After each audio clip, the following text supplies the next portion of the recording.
Tadi kita sudah melihat ya, ada 3 trending topik yang akan dibahas pada hari ini. Dan yang pertama ini masih terkait dengan pemilihan umum.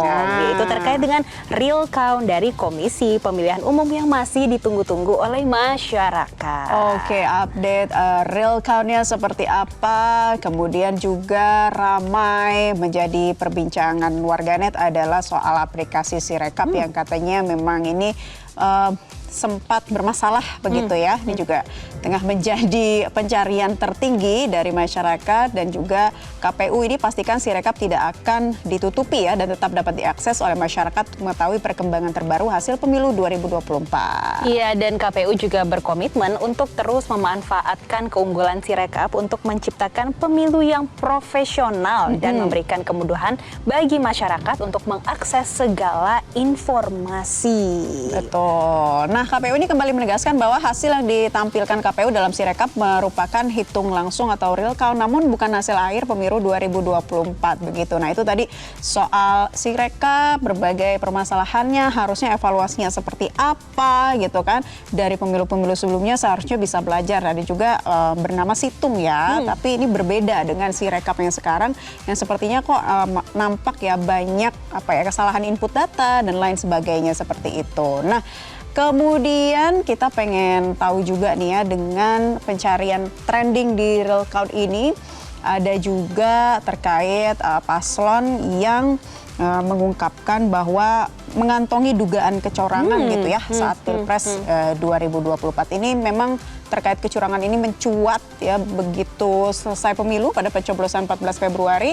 Kemudian ada hasil quick count-nya gitu ya, muncullah kemudian banyaknya gitu ya tentang trending dugaan kecurangan di pemilu 2024. Ya, jadi pemirsa, Ketua Tim Hukum Nasional Anies Baswedan Muhaimin Iskandar ini Ari Yusuf Amir menyampaikan kalau pihaknya melakukan komunikasi dengan kubu Tim Hukum 03 Ganjar Pranowo dan Mahfud MD.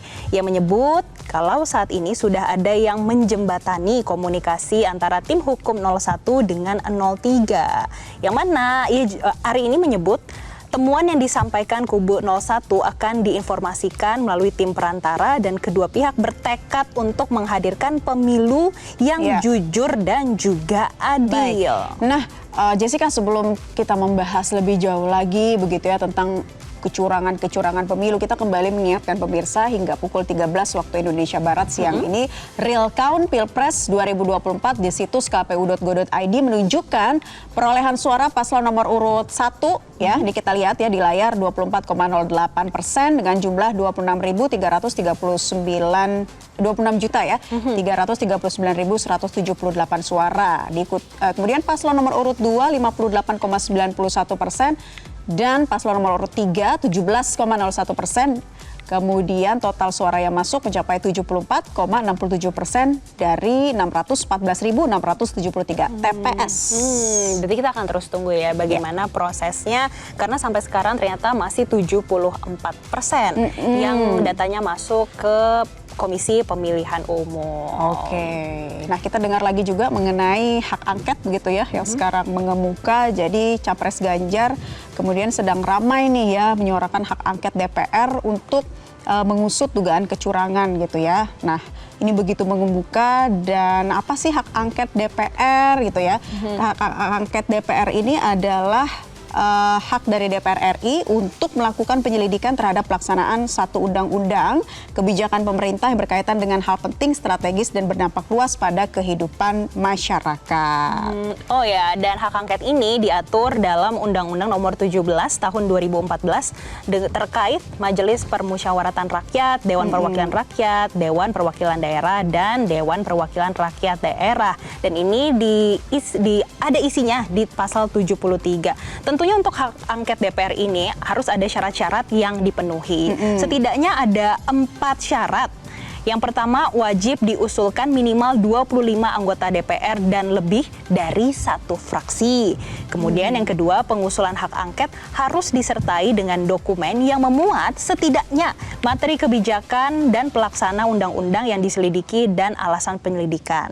Kemudian ada usulan hak angket diterima jika mendapat persetujuan dalam rapat paripurna DPR yang dihadiri lebih dari setengah jumlah anggota DPR. Dan yang terakhir, keputusan hak angket diambil diambil dari persetujuan lebih dari setengah jumlah anggota DPR yang hadir dalam sidang paripurna tersebut. Nah, itu adalah syarat-syarat dari hak angket DPR RI itu. Nah, sementara Presiden Jokowi sebut bahwa hak angket ini sebagai hak demokrasi. Nah, gimana menurut kalian? Boleh sampaikan tanggapan pendapatnya di kolom komentar.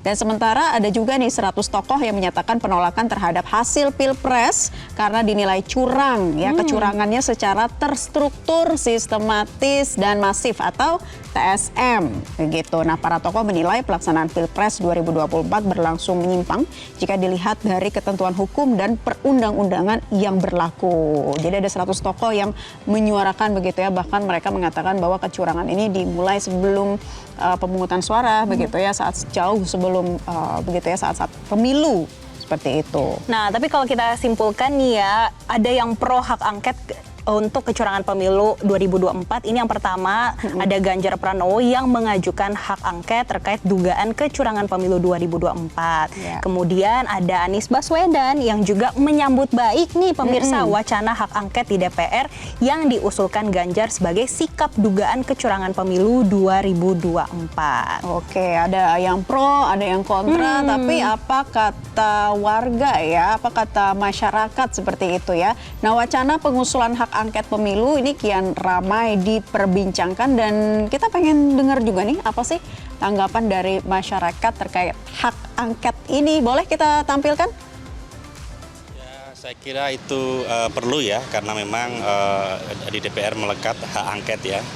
Hak angket, cuman nanti posisinya seperti apa, apakah kekuatan politiknya di 01 dan 03 apakah memenuhi quorum, itu kan diserahkan kepada kubu 01 dan 03 ya. Mereka bersama kalau memang misalnya hal itu memungkinkan dan bisa dilakukan, sangat baik ya untuk diteruskan hak angket itu, supaya kita juga bisa tahu sih masyarakat pengennya apa, kemudian apa sih isi hati masyarakat. Itu kan salah satu jalur komunikasi yang bisa dilakukan ya, mendengarkan suara rakyat melalui hak angket tersebut. Bagus. Kita sih lebih kayaknya jangan deh, ngapain juga kan udah ada quick count kan, udah jelas deh kayaknya kalau dari situ deh. Jadi menurut Ibu DPR tidak harus melakukan penyelidikan terkait dengan dugaan kecurangan pemilu 2020? Ya kalau mau melakukan ya silakan ya, kalau saya sih itu sih pendapatnya.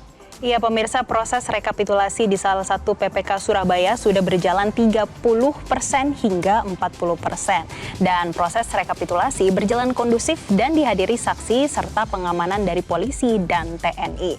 Dan untuk selengkapnya kita terhubung dengan Belinda Firda dari Surabaya, Jawa Timur.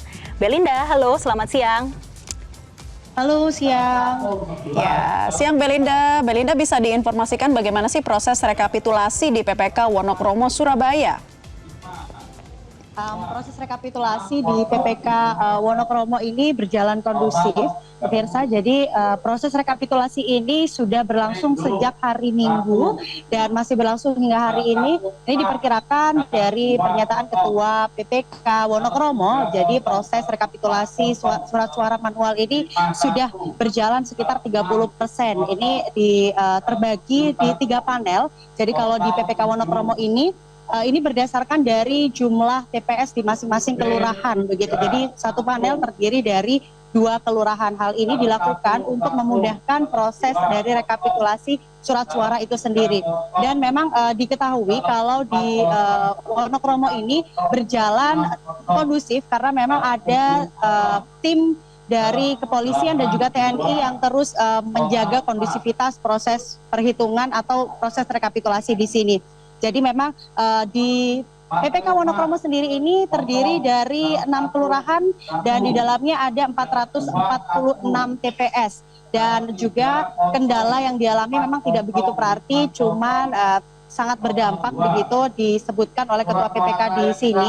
Kendala yang dialami adalah jumlah petugas karena memang sudah mulai ada beberapa petugas yang kelelahan sehingga harus libur sejenak atau jeda sejenak untuk memaksimalkan ketika proses rekapitulasi itu dilangsungkan. Kemudian juga yang dapat kami sampaikan, proses rekapitulasi ini masih terus berjalan, ditargetkan akan selesai hingga nanti tanggal 2 Maret mendatang. Namun memang ditargetkan ini bisa selesai sebelum tanggal 2 Maret, sehingga ini perlu sinergi yang kompak antara saksi yang datang tepat waktu karena memang ini dijadwalkan untuk proses rekapitulasi ini setiap hari mulai pukul 10 pagi hingga 10 malam.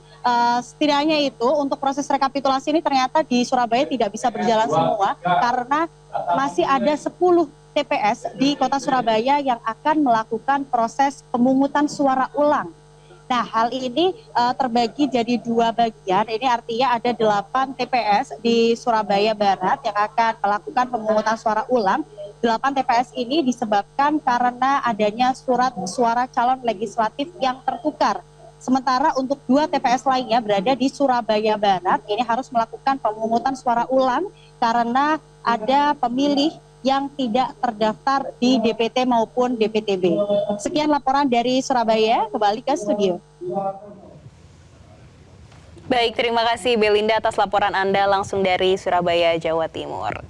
Ya, tadi kita sudah mendengar ya rekapitulasi prosesnya bagaimana di Surabaya, di Jawa Timur. Dan sekarang saatnya kita membaca komentar dari netizen terkait dengan real count KPU. Iya, komentar warganet seperti apa sih yang membanjiri ranah media sosial ini dari Lama Amai XXX. Siapapun pemimpinnya, mari kita saling rayakan. Apa itu ya? Real suara rakyat sudah sampai sini masih mau demo, apa kurang jelas sampai di sini? Dan selanjutnya kalau tadi itu dari Instagram, kita akan melihat dari Facebook. Ini dari Nurani Dewi. Alhamdulillah, kasihan kalau setiap pilpres nyalon terus, semoga amanah ya Pak.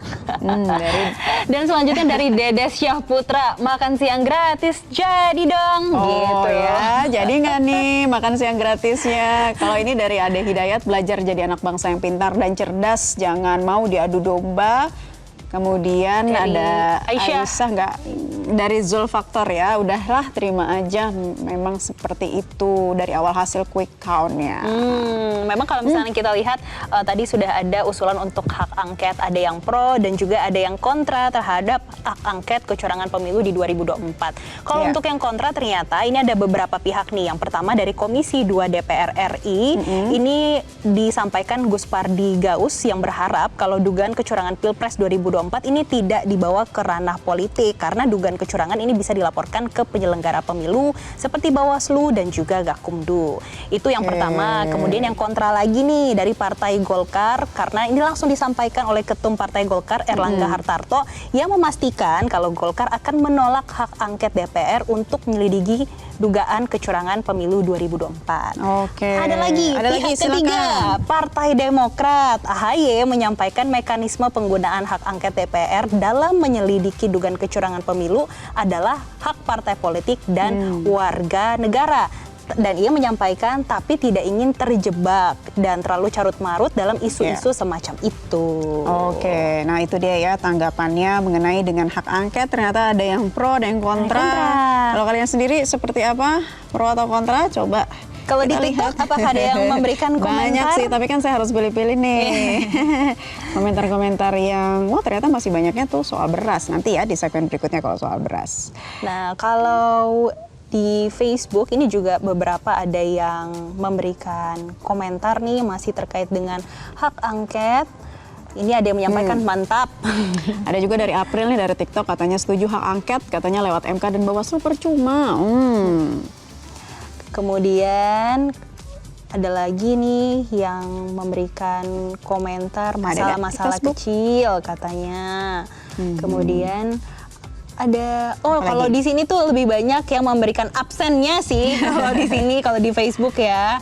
Nah, kalau Presiden Jokowi sendiri ternyata menilai nggak masalah katanya ya. Kalau ada calon presiden yang membuka komunikasi dengan partai-partai politik pendukung yang paslon itu dan untuk mendorong hak angket DPR terkait tudingan kecurangan pemilu 2024 dan mengatakan bahwa itu hak demokrasi begitu. Kalau di Facebook nih ada juga yang memberikan komentar nih. Semoga 0103 solid mengajukan hak angket untuk menghancu maksudnya apa ya? Kemudian pokoknya rekan politik dinasti. Kalau dari Adika di Facebook ada yang menyampaikan begitu. Ini dari Amanda di TikTok, sekedar mengingatkan saja bahwa jangan main-main dengan suara rakyat. Setuju. Kemudian ada yang menyampaikan teruskan aja hak angket. Dari Baes Maidani dia menyampaikan seperti itu tadi. Ya, nanti kita tunggu kelanjutannya seperti apa mengenai hak angket ini ya. Kita akan update terus informasinya untuk Anda, termasuk juga soal harga beras. Kami akan mengupdate informasinya sesaat lagi ya. Usai jeda. Jelajahi cara baru mendapatkan informasi. Download Metro TV Extend sekarang.